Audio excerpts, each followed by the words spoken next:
Welcome, one and all, to the first episode of Tech Scoop.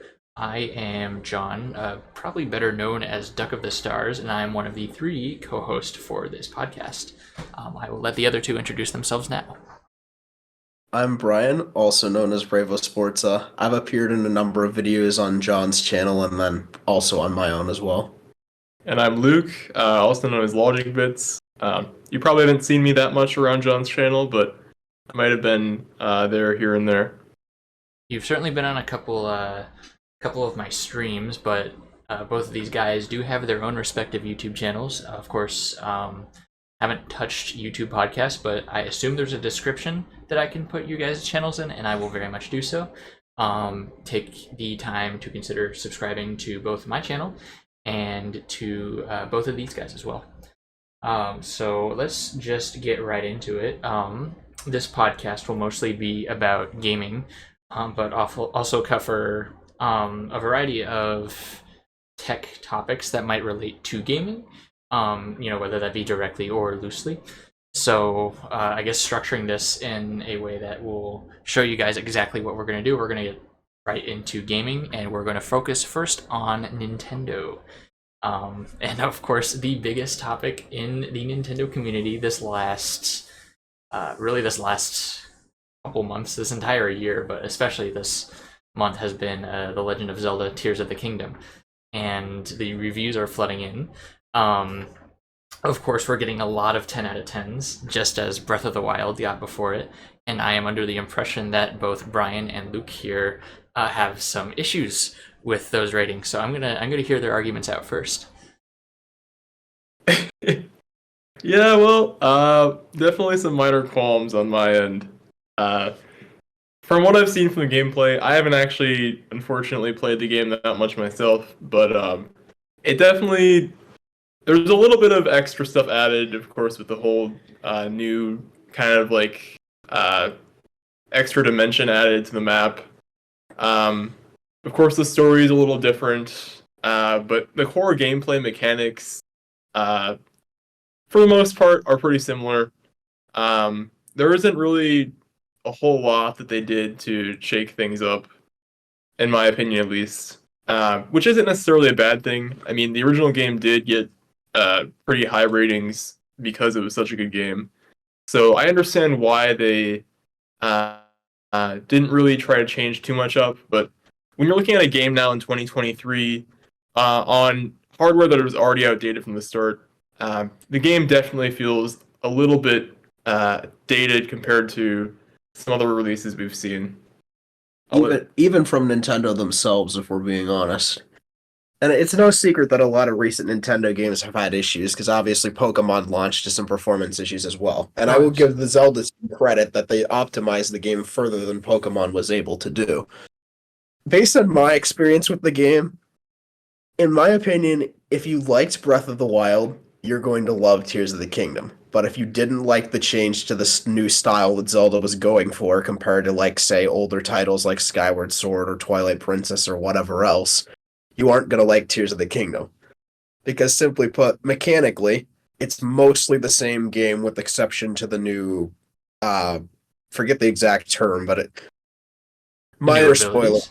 But Link has essentially a new hand which can allow him to do things such as go up through the ground, manipulate objects, etc., which allows for the whole new creative side of Tears of the Kingdom, which is definitely a very interesting aspect, because it does allow a lot of user creativity in terms of getting around the world and other things such as that. But it also adds a lot of like areas where the user is forced into puzzle after puzzle, and even in just the short time I played it, it already started to get monotonous for me. Now again, if you enjoy that sort of thing, you'll probably love the game. But for me at least, the game was solid. And as Luke touched on, graphically, it's essentially the same game. While I understand that it is the same hardware and same art style and whatnot, it's not 2017 anymore, so the age shows even more so than it did at launch. With that all said, though, still a good game. I don't dispute that. I just don't think it's quite at that 10 out of 10 level that pretty much every major reviewer has said it is. Okay. Yeah. I'm gonna go ahead and play the devil's advocate, of course, resident Nintendo fanboy here. Awkward. I bought the Switch on launch to play Breath of the Wild. I bought this game at midnight release at a GameStop. Very, very boring, by the way. If there's ever a topic for another podcast episode here, it's how sad midnight releases have become. I digress.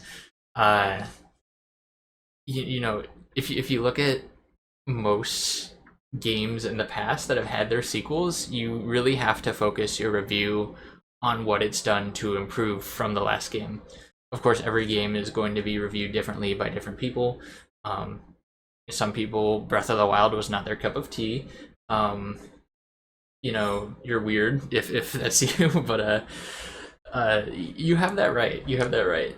And to me, at least, it seems like Nintendo has done everything they can to improve, to perfect everything that Breath of the Wild, all the minor inconsistencies that it may have had with it. A lot of people were mad because it didn't have much of a story. Well, this one has a much more prominent story. You get a lot more lore than you ever could have found in Breath of the Wild. Some people were complaining that the abilities in Breath of the Wild were kind of forced, much as Brian was talking about how you are forced in this game to be creative. And that was something, honestly, that I was quite worried about. In the Nintendo Direct leading up to it, they showed how you had to use these materials to build things. And yeah, well, sometimes building isn't what I want to do. The game provides you a lot of options to go about whatever task you're doing in a multitude of ways. And so you really aren't forced, unless you're in the shrines. Of course, the shrines are built around your abilities just as they were in Breath of the Wild. And so really, if I were to compare this experience to any other game, it would be something maybe like Super Mario Galaxy 1 and 2. Reviewing Galaxy 2 was entirely based on how good Galaxy 1 already was, how they built upon that. And I think it's entirely fair for all these reviewers to give Tears of the Kingdom that rating, just because it is more of what fans already wanted. Although I myself was kind of shocked that that IGN didn't dock it a couple points for performance. It's not terrible, but the frame rate does have its issues. Of course, it's a Nintendo Switch game, as both Luke and Brian were saying. It's dated, and you're gonna see that. Unless you guys have anything else to say, I think we can then move on to the next article. Yeah, I guess I just wanted a quick add. I like how you made the connection between like Tears of the Kingdom and Super Mario Galaxy 2.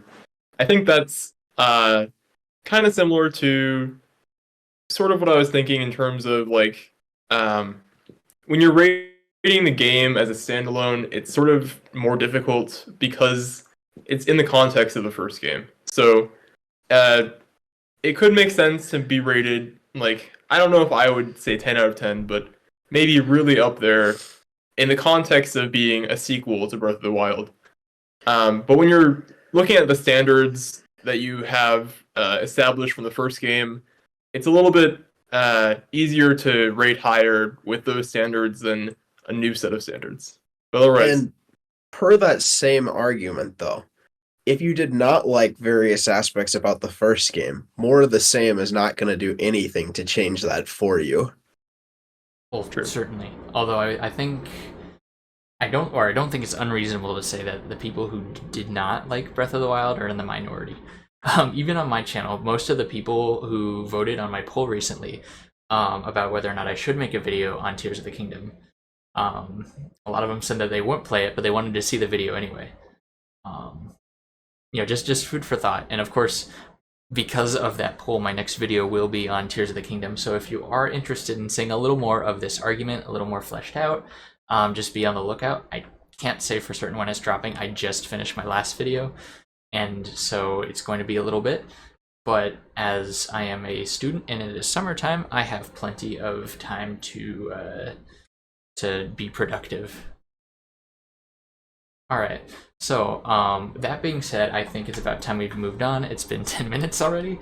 Um, so the next piece of news I have Nintendo related. Actually, the next two pieces of news relate not to the Switch, but to both 3DS and the Wii U. Many of you may have already seen that the 3DS got an update recently, and it was supposed to be a stability update, but in fact, it was meant to target anyone who had homebrewed their console.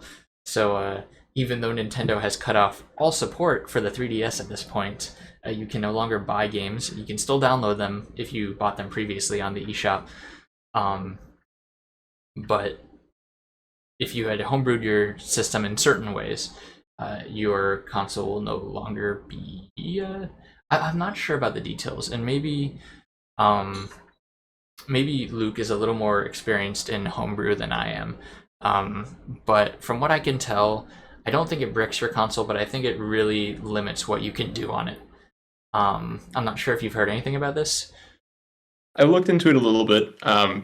Essentially, from what I've heard, so a pretty common custom firmware for 3DS is Luma 3DS. And on more recent versions of Luma 3DS, if you already have that installed, you're not really going to have any issues updating to the latest version. The issue lies in all the 3DS consoles that aren't already modded with Luma 3DS, because essentially it seems like what Nintendo's update has done is block pretty much all the major exploits that are really easy to perform on 3DS, minus a few like some that require another 3DS that's already hacked or some special hardware. So it makes it exponentially more difficult to actually mod your 3DS now, even though the 3DS has long since ended support. I would not be shocked in the slightest if these modders find a quick way around it, though. These communities have their way with reverse engineering hardware. They always do.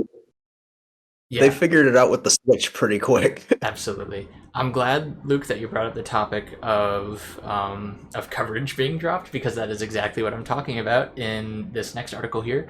I read that the Wii U is actually no longer being repaired in Japan, at least. I'm actually not sure about it in the US. The last time I got my Wii U repaired, I got it done locally because Nintendo takes their sweet time and charges a pretty penny whenever you have them do anything other than Joy-Con repairs, which of course they're just replacing still. So if you're having Joy-Con problems, think about sending them in because they'll replace them for free. But yeah, the Wii U is starting. Well, I shouldn't even say starting. It's been on the chopping block for a while, but Nintendo is really going full force with this idea of we're not going to support it anymore. So if you have a Wii U, especially if it's broken, consider getting it repaired now. Because once it is not able to be repaired, and I can say this as someone who specifically has had problems with the 3DS, the original 3DS model has not been supported for repair for a long time. You will find very, very, very few places which are going to be willing to do those repairs for you. It may be a little easier since the Wii U is a home console. However, you can never be sure, especially because it is such a strange device. In fact, in the entire US, whenever I looked up original 3DS repairs, only one location popped up. A little repair shop on Wall Street in New York called X Cubicle. I will give them a shout out because they repaired my 3DS and then some, and they did so for a much more affordable price than Nintendo would have offered. So keep that in mind if you are looking into buying hardware, especially if it's damaged, or if you already own hardware and it's in need of repair. Yeah. Also, one other slight thing to add to the Wii U segment. There's been a recent bug discovered in Wii U consoles, which, if they have not been powered on for a long time, can result in full NAND bricking, which will render your Wii U completely inoperable. There is currently no real way to patch this unless you have a modded Wii U and have backed up your NAND. So, yeah, not great news for Wii U owners, and there isn't really anything Nintendo can do at this point either. So what it sounds like to me is that you should either homebrew your Wii U, which of course I'm not going to endorse for for obvious reasons. Or you can, I guess, pick it up and play it every once in a while. I don't know what games you would pick up and play, given there are so many deluxe ports out for the Switch now. Of course, longtime subscribers of my channel will will understand my frustration with those. The last thing I have in terms of Nintendo news is something that they haven't really been advertising too much. But if you guys have been keeping up with Nintendo and Nintendo Directs, you'll know that Nintendo is not going to E3 this year. Well, none of the major game companies are, which does suck. It's going to take a lot of the magic out of getting out of school or starting summer, just because we're not going to have anything to really look forward to. There's no organized event pressing these game developers to show off what they've been up to. However, Nintendo is doing something on their own. It'll be in Seattle in September of this year called Nintendo Live. And if you are interested in going, the raffle to enter, they're doing, seems like a bit of a Comic-Con type deal. The raffle to enter is going to start on the 31st of May, which hopefully should be after the time that I publish this podcast. And it will end on, I believe it was June 22nd. Yes. So if that sounds like something you're interested in, make sure you apply to that as soon as possible, because it seems like something you're not going to want to miss. A lot of people have been predicting that they might announce something really big there. Certainly hope that's the case, but it's Nintendo. You can never get your hopes up too high, because they will always find a way to crush you. That is definitely the truth. And speaking of crushing gamers, I think Brian has some not so fun news on Xbox. Yeah, to say the least. So, for starters, we'll start with the relatively positive news. So, as we know, with the launch of the Xbox Series consoles, they made a slightly, admittedly controversial decision to go with proprietary Seagate storage cards, which, while great for being like you literally just plug them into the console and they work, it completely eliminated consumer choice, and because of that, they're much more expensive than comparable SSDs on PS5 would be, or comparable external storage on older consoles. And granted, you can use other forms of external storage to store Xbox One and older below games on Series consoles, but that doesn't solve the root problem as we get further into the generation. However, Seagate has finally dropped the price on a number of their things by as much as 50 to 100 off, so it's at least closer than it used to be. So while it's still a not great deal, it's admittedly a lot better than it used to be. There's also some rumors underneath that another company or two may be starting to make storage cards soonish. So if that is the case, that'll be great for consumers. Yeah, this will be an interesting development. I don't say this all too often, but the introduction of new companies into this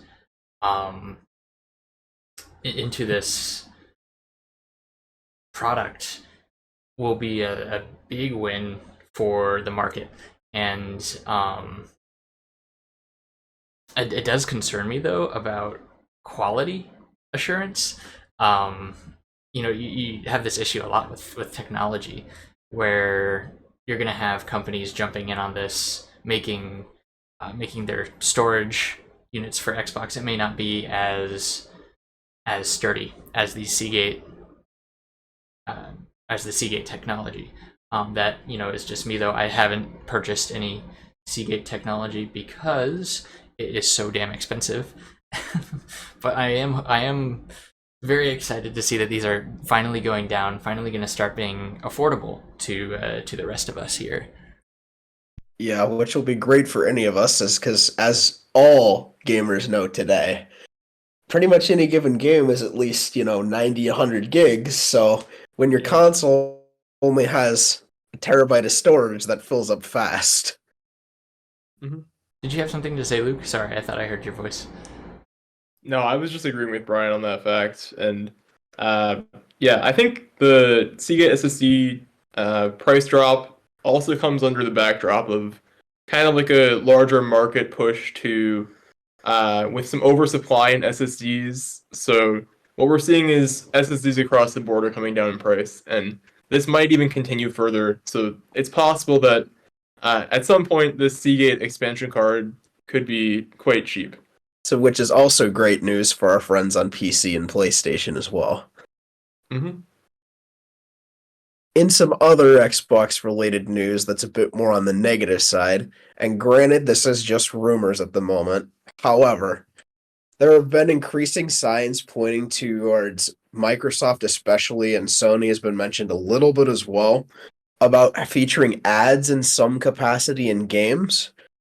We don't know entirely have a lot of details. Some have suggested that it could be along the lines of, say, allowing companies to rent like a virtual billboard while you race by in a racing game or a spot in the arena in a sports game, as an example. However, others are saying it could be more mobile game-esque, which could really hamper the gaming experience on really any platform. And if this were to get implemented in either Xbox or PlayStation, the likelihood of it then coming to PC or other platforms is way too high. And simply put, we cannot let something like that infect the consoles, regardless of what console it is. Because, again, we paid access to own the hardware, we paid access to own the game. It's completely unacceptable that they would throw something that completely hampers the experience into it. And I don't think that that's an unfair opinion. And I would think that almost all gamers would agree with you on this. It's if it is true that in the more probably more likely scenario that ads could be featured on billboards, I don't see that as entirely a bad thing. However, more and more studies have come out saying that advertisements in general are bad for you, bad for your mental health. Big shock there. There have been movements across the U.S. to try getting like billboards removed from highways, which I would absolutely love. I am tired of driving 60 miles an hour and getting distracted by some stupid billboard.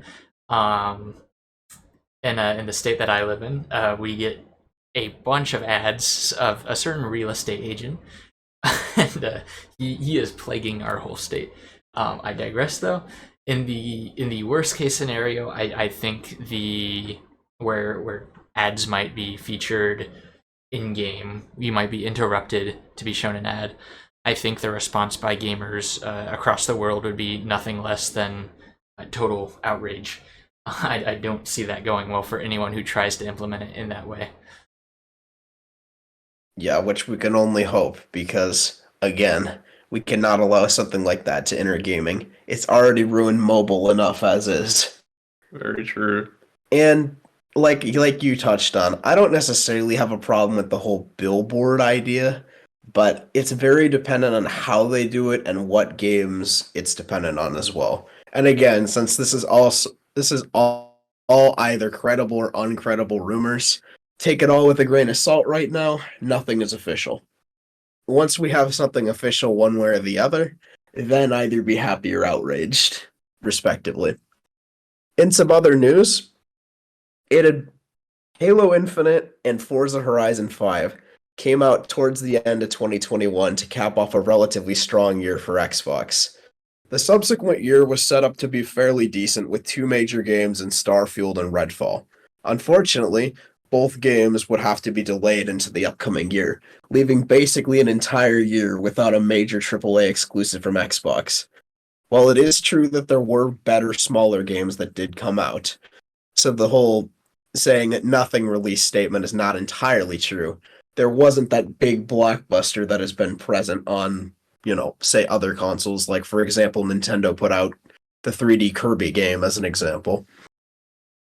As such, there was quite a bit of hype building into 2023 for the launch of Redfall in March, I believe.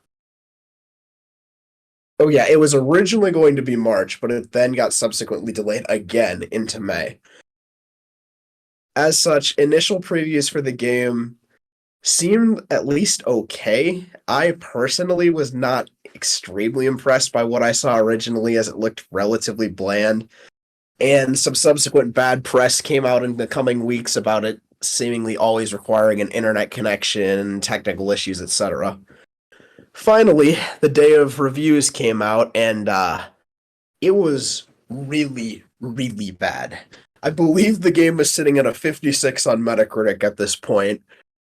Simply put, from having played it myself, the gameplay is lackluster, the graphics suck, the gunplay is terrible, the story is simply bad.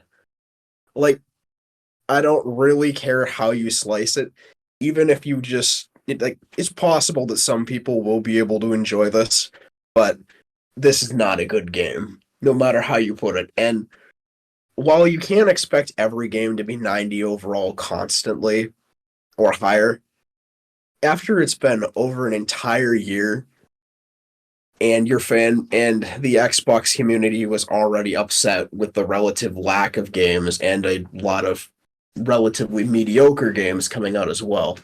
This was kind of just the catalyst that has erupted an absolute storm of anger around Xbox recently, which, again, I don't think is entirely unfair considering they have not delivered on their promises to Xbox gamers and gamers in general. Yeah. Yeah, definitely. Sorry, Luke. Go right ahead.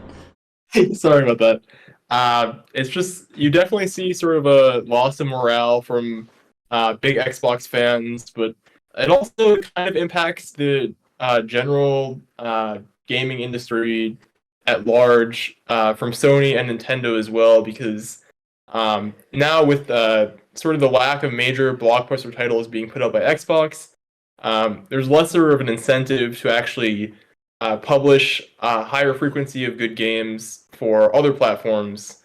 And we've already seen PS5 currently is outselling, I believe, the Series X by a pretty hefty margin. And so there's no real incentive for Nintendo or Sony to try to outcompete Microsoft in this area. And to some extent, it reflects a general trend among gaming as a whole. There have been a lot of broken AAA releases that have reviewed badly and not been good, especially on PC, but that's a topic we'll touch on later in the PC section. But needless to say, Xbox gamers deserve better. I think to some extent, Arcane and Microsoft just wanted to minimize damage at this point, because if after an entire year of delays, this was what the game was in, it's possible that there was just no salvaging this. So we'll all look ahead to Starfield and hope for the best. As such, we have an upcoming showcase, I believe, I don't remember the exact date, but it is in early June, which will be yet another Xbox and Bethesda showcase. It would be during the normal time E3 was, had E3 not been canceled this year. There's a lot of hype surrounding it, and a lot of stuff riding on it as well, because again, they need to make a big statement after Redfall and just the last couple years in general. So, as such, personally, I know we're going to see Starfield, but I think we need to see some concrete stuff on both Forza as well as more distant out games like Fable, what's next for Halo, Avowed, Everwild, etc. We need something to know that the future beyond Starfield has something to give people more hope. And also we need Starfield itself to actually be good. Like, some have called this the most important Xbox game since Halo 3, and I don't necessarily disagree given the current state of the console race. Yeah, I'll I'll piggyback off that if you'll allow me to. So I think you're absolutely right saying that it is probably the most monumental release, maybe even for the Series X. If Starfield does not do well, I think it will show the general trend of Xbox, just as a console, show that Xbox is not caring for its community. the community, I should add, of over 10 million at this point. And if they can't deliver here, I think it's not unreasonable at all to say that gamers will begin to jump ship in mass. You can't expect people to buy a $500 console, maybe $300 in the case of the Series S, just to post Game Pass content. As much as everyone loves their indie games, you can play them just as easily on PlayStation, on PC, and in certain circumstances on Nintendo. So without these major first-party games, there's pretty much no point in buying a Series X. So you're absolutely right in that this showcase will need to correct their course. I'm not sure, though, what that could even entail at this point. Especially because Microsoft has been going so hard on the gaming community policy. I can see that they're stuck on whether they should support Xbox, support Game Pass for PC, and support crossplay between Nintendo, Sony, and themselves. Of course, I think that crossplay is a great thing, should be happening more, but it does kind of hit Xbox players the hardest, since Microsoft is making such an effort to make all of their games cross-platform. It's wonderful if you have a PlayStation 5 or a Nintendo Switch or just a PC, but for Xbox gamers, it almost feels like a slap to the face, where you have no exclusives because there's no such thing as an exclusive. Like Minecraft Legends could have been a timed exclusive even, but of course Microsoft wanted to share that experience with everyone, and to a degree I'm glad they did. Of course it's better that more people play, but what does that say to the Xbox community? I think this is going to be an issue for Xbox as a whole going forward. Like, what is next for Xbox? Can it even continue in Microsoft's collaborative world? I don't want to sound doomer, but to some extent, righting the ship this generation is absolutely critical, because especially with the continual push towards the cloud, the chance that this is potentially the last generation of Xbox consoles, or even second to last, if we cannot gain some solid games to gain more people, it's very well possible that may come true. Luke, we haven't given you a chance to talk, sorry. Is there anything you'd like to add? There's not too much I would add that you guys haven't already covered. I started off with Xbox, not even with 360, on Xbox One. So I kind of lived through that time period where Xbox was seen by everyone as definitely the underdog compared to PS4. And I think it's going to take quite an effort for Microsoft to sort of change the perception of Xbox in this generation. It almost seems like Xbox has, in a way, sealed its fate towards how this generation is going to shape out. Similar to the last generation, but of course different, because now they have Game Pass, they've branched out to other platforms, so it's going to be interesting to see. And going off of that, it's almost that because of the greater emphasis on Game Pass itself, Microsoft has completely conceded the console race and is indirectly treating Xbox console owners as second-class citizens because of that, because so much emphasis is going into Game Pass itself.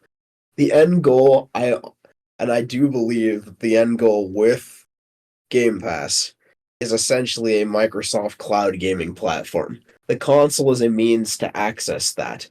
But if your main incentive is selling Game Pass subscriptions, when that can just as easily be done on PC, there isn't quite as much incentive, unlike Sony or Nintendo, which rely on hardware sales much more so than Microsoft.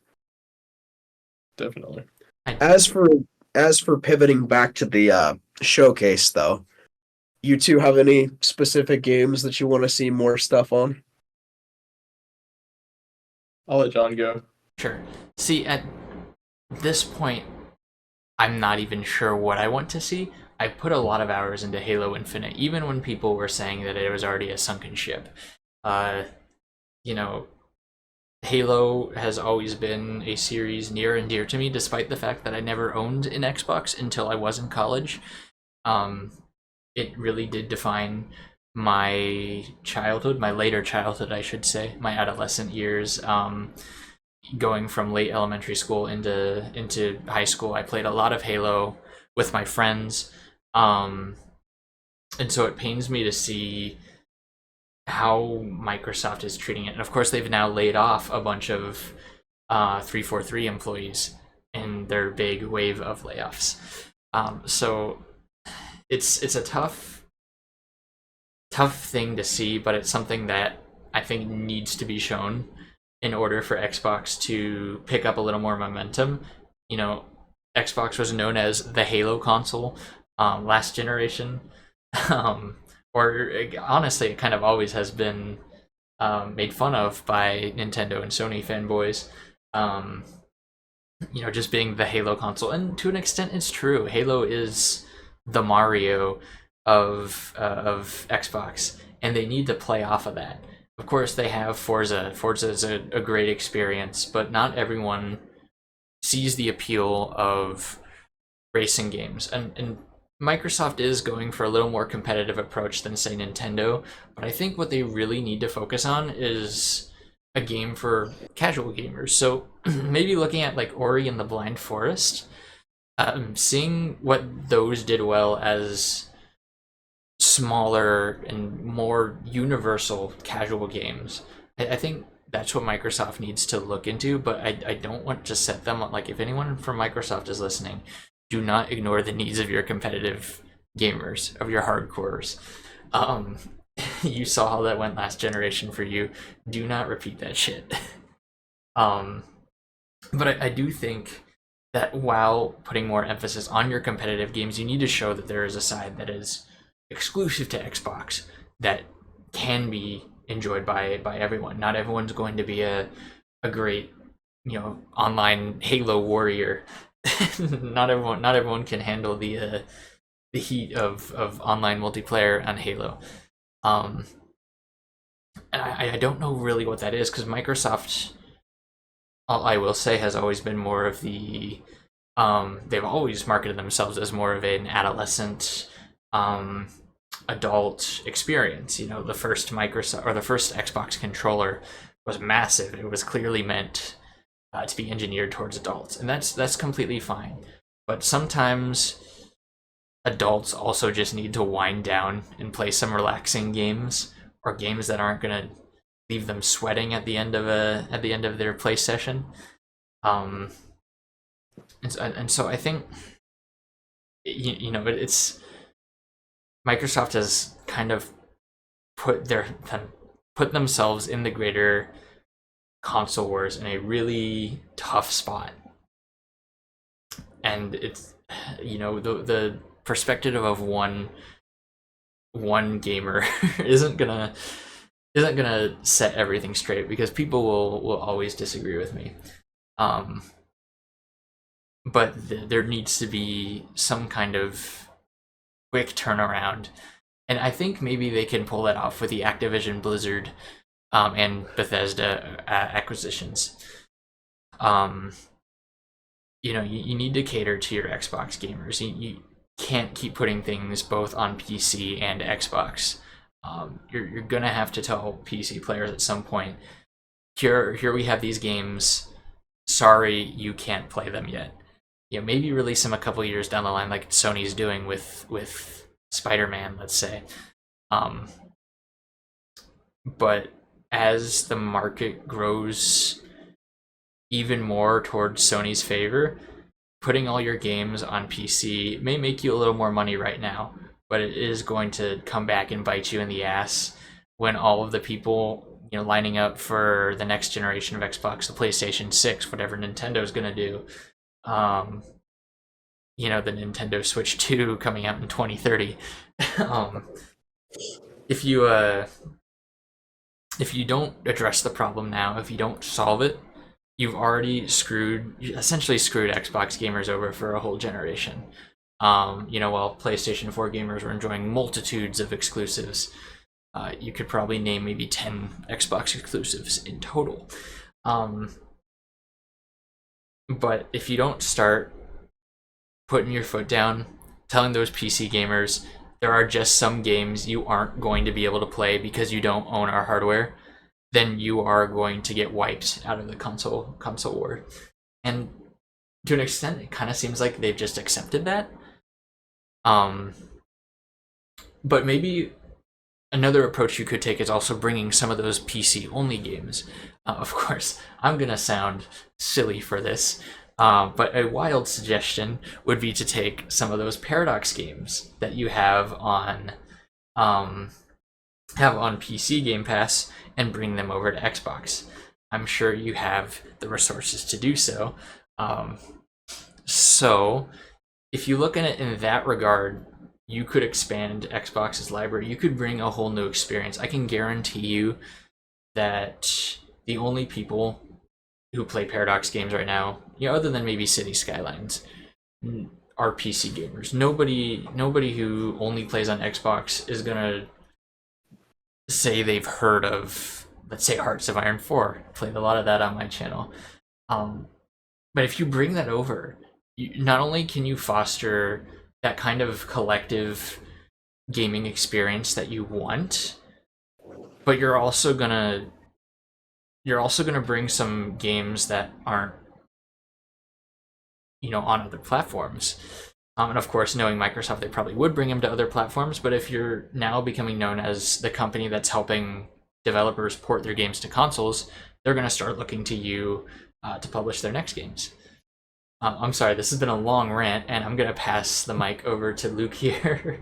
Honestly, I think all this talk about Xbox and their showcase upcoming, I mean, as we're recording, the elephant in the room here with PlayStation, on the other hand, they had a showcase today, actually, as we're recording. That is true. And for the PlayStation showcase today, there was quite a bit of good games that were shown off. I don't think anyone can dispute that. Obviously, Spider-Man fans are eating good. Spider-Man 2 came out, looks to be a very good game. Exactly more of Miles Morales and Spider-Man PS4. The graphics looked good, ray tracing looked good. There were a few moments that the performance might have looked a tad bit iffy, but I suspect that on performance mode we'll have no issues. Because Sony does tend to optimize their games pretty well, and Insomniac does as well because of their resources from Sony. The other major exclusive game shown off at the showcase, of course, would have been Final Fantasy XVI. Obviously, insanely hyped for Square fans. I think John could probably say a little bit on this. Well, on 15, not too much. I can't say I've looked much further than the original Final Fantasy games, and I should probably clarify 7 and before. But you do make a good point where we're not exactly seeing all that much, or we didn't see all that much today. And maybe I'll steer this conversation to hopefully spark a little debate among us, and talk about the hardware that Sony announced today. I believe it's called Project Q. If either one of you guys want to talk a little more on that. So, to be very blunt, this is the Sony Wii U. Essentially, yes. To be more specific, Sony announced what's basically a tablet with a controller cut in half, slapped on both sides, which will serve as a streaming device for the PS5 over local Wi-Fi. And while this is a neat concept, I think anyone who wanted any sort of a Sony portable is not getting what they wanted at all. Yeah, this is extremely disappointing for Vita fans. Because, of course, previously with the PlayStation Vita, Sony already included software that let you stream games from PS3 and then PS4 as well to your Vita. I believe definitely on a local network connection, Not sure about remotely, but it's kind of a very similar technology to what we're seeing in the streaming-only device. And then, of course, with the Vita, you have the entire added ability of being an entire console on its own, which we don't obviously have here. Yeah. And aside from hardware, there was some rumors that a PS5 with a detachable disk drive might show up, or potentially some sort of mid-gen refresh. In general, rumors were absolutely flying about this showcase, about how it was going to blow everything out of the water. And again, in terms of exclusive first-party major AAA games, there was one game shown, which was Spider-Man, and then Final Fantasy for a Square published game. And obviously, they showed a number of good multi-plat games as well, such as the upcoming sequel to Five Nights at Freddy's, the Metal Gear Solid collection, the new Assassin's Creed Mirage, and of course Bungie bringing back Marathon, which was their series prior to making Halo. And in general, all of this is very good for both gaming fans and Sony fans in general, but I think this showcase kind of highlights one of my biggest problems with Sony right now, which is that while they have been delivering more exclusives than Xbox this generation, it still feels like Sony really has yet to get going, or isn't really delivering like those quote bangers, as PlayStation fanboys like to call them, consistently all the time. Like, Sony's output compared to previous generations has not been the same. And unless you're a fan of all Sony games, it feels like the majority of us have a PS5 just because we liked like one or two specific series, unless we're a staunch Sony fan. I think something to point out here, though, and this is probably to do with the lack of output both on Xbox and PlayStation, and to a degree Nintendo, is that games are getting way more expensive to make. They take a lot more time because our expectations are through the roof, and maybe rightfully so. As each generation develops, as each console comes out, and I'm sure this is why they're trying to delay each generation more and more. It's just because it takes a lot more money to put these games out on the market, and when you're making around the same, even if they up all their games to $70 over 60, which sucks, but probably an inevitability, both due to the fact that we are now headed for a recession, which means that companies are going to be trying to make as much money as they can while we struggle, but also just the idea of making money to put back into the budget. I think part of the issue we're just going to have to deal with is that since games are probably not quite to the level that major film companies are at, where they can just hire thousands of people, we're gonna still have these cases where you'll have only so many people working on a certain part of a game, and it's just going to take a lot more time, especially as games get bigger and bigger and bigger. Debugging, that's probably why we're seeing so many games broken at launch. It's just because you can't spend as much time as you want debugging, of course, without taking away experience from your fans as well. It's the reason that it took Zelda another 6 years to come out. I'm sure Nintendo could have slapped together Zelda. I know they were saying they were done by early 2022, but they spent the entire year just debugging, making sure that everything worked. And I'll be honest, I've lost my train of thought on here, going off on this rant. I'll try and tie it back in as we go forward. I think it's the unfortunate reality that we kind of have to expect less content coming from major developers, and now we're going to have to see third parties and indie developers pulling their weight a little bit more. Yeah, and going off of that a little bit, I think to some extent developers probably need to scale back a little bit, because this endless growth model will not work in the long term. It will eventually get to the point where games are too costly to produce, and we don't want the whole gaming market to crash Atari style. This is very true. Maybe another topic for another day. I see we're already hitting the 50-minute mark here. So I'll make this short before we get to our final section. You know, one of the major issues I've had in the last couple of years is just how many games have been trying open world. And I'll probably get hate from a good amount of people for this, but I'm just gonna say it. Having an open world does not automatically make the game better. And in a lot of cases, it makes development time much harder. It makes, and frankly, it makes gaming as a whole redundant. I feel like I'm playing the same game over and over and over. I switch over to Xbox, open world game, switch over to Nintendo, another open world game. When an open world game is done correctly, it is a breath of fresh air. It is amazing. It is an experience to behold. But with every company trying to go for it, maybe it's time to take a step back and look at what we can do with games as a whole, as an industry.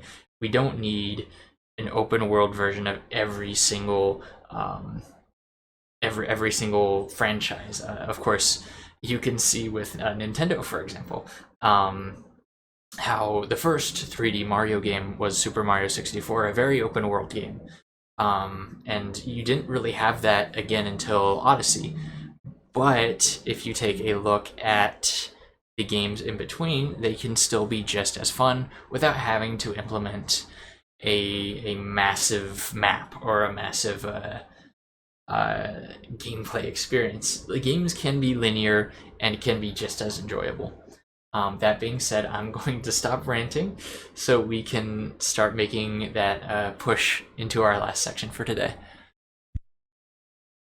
All right, yeah. Well, we've already covered Nintendo, Xbox, PlayStation, the big three in terms of consoles, but of course, one last major player in the gaming sphere would be PC gaming, which I know is every console gamer's least favorite topic to talk about. But there are some interesting developments pretty recently that we can discuss, especially with Steam. Specifically, the Steam Deck has a small piece of news that we could share. So when the Steam Deck launched, Valve definitely tried to push for greater repairability and trying to make things accessible to users to repair, or just more comfortable sending them into Valve, knowing that there's not some sort of black box repair process like you'd see on an iPhone. And that's definitely helped third-party vendors as well produce components that you could swap in with your Steam Deck just by yourself as a user, because it's not insanely difficult to actually perform those types of swaps. So one thing that's, I believe, been released recently are Hall effect joysticks for the Steam Deck. I don't think the Steam Deck originally shipped with them, so if you wanted to improve the accuracy for your joysticks, it's really not that tough of a thing to do. You just have to unscrew the back plate of your Steam Deck, take a few things out, put the Hall effect joysticks in, and you have a pretty nicely upgraded experience. Another company recently decided to do the same thing with the Steam Deck screen. I believe the Steam Deck screen, just at launch, it's an 800p screen. I believe it's 16 by 10 resolution, which is kind of an odd choice for some games. I could be wrong on that, but I'm pretty sure It's 16 by 10. Okay, yeah. So, kind of an interesting choice. And with the Steam Deck 2 sort of being rumored, there's not really any idea of exactly when the Steam Deck 2 is going to come out. And so this kind of leaves a want from PC gamers to have a better screen on their Steam Deck, because 800p doesn't really cut it for all modern games, especially on the size of a Steam Deck screen, it is pretty decent. Comparable, of course, to Nintendo Switch. I don't have any issues personally with the screen on my Steam Deck, but some people have kind of complained a little bit about that. So, with that said, an aftermarket company called Deck HD is trying to bring a 1200p display to the market for Steam Deck as sort of a drop-in replacement. Of course, it's a little bit more complicated to replace your screen on a Steam Deck, and you have to be a little bit more careful there. But they're offering, obviously, 1920 by 1200 resolution. It's the same size of screen, of course, but they're also trying to increase the amount of color space coverage so that colors might look a little bit more vibrant on their screen. I have heard that it is slightly darker than the original Steam Deck screen. Based on specs, it looks to be the same, but in reality, the Steam Deck stock screen is a little bit brighter. So, it's definitely interesting to see this come out onto the market, but the question kind of is whether or not this is actually something that people would actually want to pursue. At a price of, I believe, $99, somewhere around there at least, it's kind of an odd proposition to consider. It's sort of like, I guess you could compare it to the Nintendo Switch OLED. That would be the most similar kind of comparison here. Not exactly the same, but you have to kind of wonder whether or not the risk of replacing the screen on your Steam Deck yourself with an aftermarket screen is worth the slight increase in resolution. And of course, the battery life is going to be noticeably worse because you're pushing more pixels now. Which, as we know, is already somewhat a struggle with the Steam Deck. Yeah, exactly. And the Steam Deck's performance isn't exactly exceptional. Of course, given the size of the Steam Deck, it is quite impressive. But there's not really... It's tough to find sort of a large motivator for increasing the resolution. Especially given the circumstances. One other interesting tidbit in the Steam Deck sphere in general is, I believe it was Asus introduced a new handheld device of their own intended to compete with the Steam Deck. It's a bit more price on the pricey side, but it is also, I believe, more powerful and more battery life. So, as such, Valve actually congratulated them on the launch because they said that they're excited to see the sphere of handheld PC gaming grow. And I definitely agree, because the more of them we get, the better they will get, and the better it'll be for consumers. Yeah, it's kind of refreshing to see the fact that we're seeing like actually competitive in price handhelds compared to the Steam Deck. Because for the longest, oh good. And also, both the new Asus device and the Steam Deck are to some extent user repairable. So the more greater success of them, hopefully, it might lead to potential repairability in the console space, or at least in the laptop space. In either circumstance, more user repairability is always a good thing. Mm-hmm. Yeah, that remains to be seen for sure.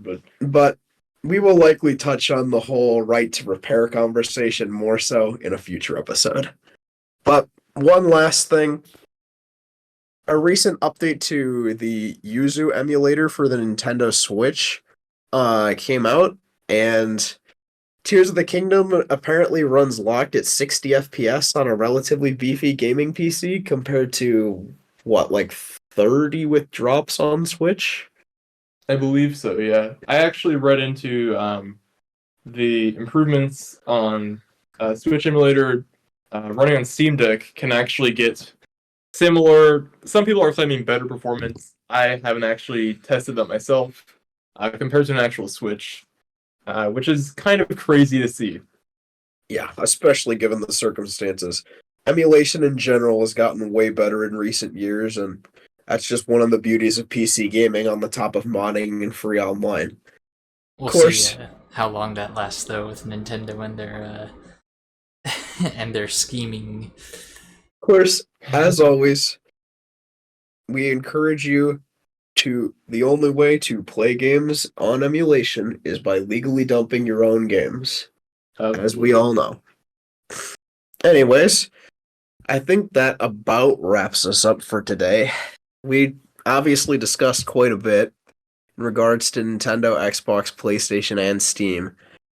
All in all, I think our ultimate desire for gaming is we all just want a greater variety of games from all of the big three plus PC that are good and finished at launch. I don't I don't really, like, for me personally, I don't want anything insanely groundbreaking. I don't need anything insanely genre redefining or groundbreaking or whatever, but just some more consistent, actually good releases that I'm interested in as a baseline would be a good start.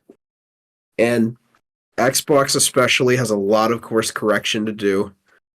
Sony, in my opinion, could use to change up some things as well. Obviously, they're having success despite more or less resting on their laurels. And Nintendo desperately needs some new hardware.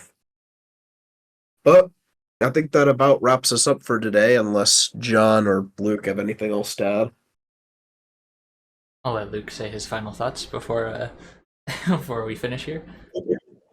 Well, yeah, I mean, we've pretty much covered most of what's been going on recently in the gaming space, and there's of course going to be a lot of future developments that we'll see through the rest of the summer. So definitely keep an eye out for when we cover those in the future. Oh yeah, we'll definitely post some stuff about the upcoming Xbox showcase and various third-party events as well. All right. Yeah, I think Brian has covered it pretty sufficiently here. Just remember, as gamers, we ought to keep an open mind. As fun as the console war can be sometimes, we have to understand that what happens at PlayStation will also have lasting effects on Xbox and Nintendo, and really the gaming sphere as a whole. But one thing we can do is talk it out, and hopefully our voices will be heard, to the point that all of the major companies can make more informed decisions. Listen to the needs and wants of our community. I don't know how often we expect to be uploading. If you enjoyed this specific episode, please again consider liking it, and of course subscribing to the Duck of the Stars, Revo Sportsa, and Logic Bits channels. I think in the future maybe we'll have some game recommendations at the end here. I think that would be something fun we can do. I do have a game suggestion. Play Ravenlock. It's on Xbox and PC. Super fun indie game. All right, you heard it here, guys. Ravenlock. Go play it. I'm gonna have to go download that myself. Otherwise, if you have any other constructive criticism, we'd love to hear it. I assume that podcast will have comments. Obviously, the rest of my channel is open. My emails, of course, are in the About section, so you can always look me up there.